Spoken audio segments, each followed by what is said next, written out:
যে আমার সামনে খাবারগুলো তো সব হালাল জিনিস, একেবারে বৈধ।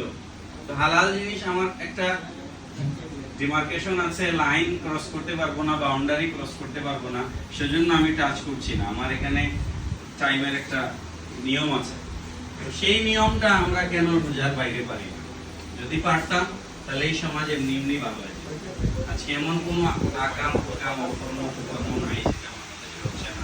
90 ভাগ মুসলমানের দেশ, আমরা অত্যন্ত লজ্জিত। সে জায়গায় আমাদের প্রত্যেকে যার যার জায়গা থেকে কাজ করা দরকার। আমি অনেকেরই বয়সে ছোট, আমার সেশন 2021 সেশন ইউনিভার্সিটিতে। আমি অ্যাসোসিয়েট প্রফেসর হিসেবে আছি পলিটিক্যাল স্টাডিজ ডিপার্টমেন্টে। আমার জুনিয়র অনেকেই প্রফেসর হয়েছেন, আমি একটু ডিলে হয়েছে আমার। তারপরেও আল্লাহ যেভাবে রেখেছেন, যেখানে রেখেছেন, আলহামদুলিল্লাহ। তো অনেক সিনিয়র ভাইয়েরা আছেন, ওনাদের সামনে কথা বললাম। সবাইকে আবারও মাহে রমজানের শুভেচ্ছা জানিয়ে রমজান মুবারকের সম্প্রীতি, সৌহার্দ্য, ভালোবাসা, হৃদ্যতা গোটা বিশ্বে ছড়িয়ে পড়ুক, বাংলাদেশে ছড়িয়ে পড়ুক। আমাদের প্রত্যেকের মধ্যে পারস্পরিক একটা মহব্বতের, ভালোবাসার সম্পর্ক তৈরি করুক, এই কামনা করে এখানে শেষ করছি। আসসালামু আলাইকুম।